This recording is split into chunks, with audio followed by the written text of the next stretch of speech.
భారతదేశపు శక్తి పెరిగితే గనక దీన్ని ఎట్టి పరిస్థితుల్లో ఆపాలి అని చెప్పి చైనా ప్రయత్నం చేస్తుంది. చైనా చేస్తున్న ప్రయత్నానికి వత్తాసు పలుకుతున్నటువంటి శక్తులు ఇక్కడ.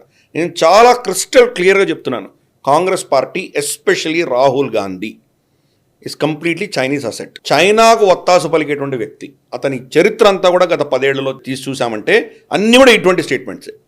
అక్కడ మన అరుణాచల్ ప్రదేశ్లో తవాంగ్ దగ్గర యాంగ్సే అన్నటువంటి ప్లేస్లో వాళ్ళు చైనీస్ పిఎల్ఏ చొరబట్టి వస్తే మనకు డొనాల్డ్ ట్రంప్ ఆఖరి రోజుల్లో డొనాల్డ్ ట్రంప్తో మనం చేసుకున్న ఒప్పందం ప్రకారం లైవ్ ఫీడ్ ఇచ్చారు వాళ్ళు. శాటిలైట్ ఫీడ్ ఇస్తే BECA basic exchange of information అగ్రిమెంట్ల ప్రకారం మనకు లైవ్ ఫీడ్ వస్తే మన వాళ్ళు ఇమ్మీడియట్గా డిప్లాయ్ చేసి వాళ్ళని చావబాదారు పిఎల్ఏని. కొంతమందిని బందీలుగా తీసుకున్నారు. వాళ్ళు వైట్ ఫ్లాగ్ పెట్టి మన దగ్గర వస్తే వాళ్ళకి వార్నింగ్ ఇచ్చి పంపించాం మనం. వాళ్ళలో కొంతమంది తలలు పగిలాయి, బతికారో లేదో మనకు తెలియదు. అట్టి పరిస్థితిలో రాహుల్ గాంధీ స్టేట్మెంట్ ఏంటి, హమారీ సేనాకో పీట్ రహే హే అంటే వాళ్ళు ఓడిపోయినా వాళ్లే మనల్ని కొడుతున్నట్టు ఆయన చిత్రీకరించాడు ఆయన.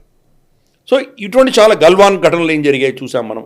కన్సిస్టెంట్గా అతను చైనాకు ఒత్తాసు పలుకుతూ భారత ప్రభుత్వాన్ని భారత సైన్యాన్ని కించపరుస్తున్నటువంటి స్టేట్మెంట్స్ మనం చాలా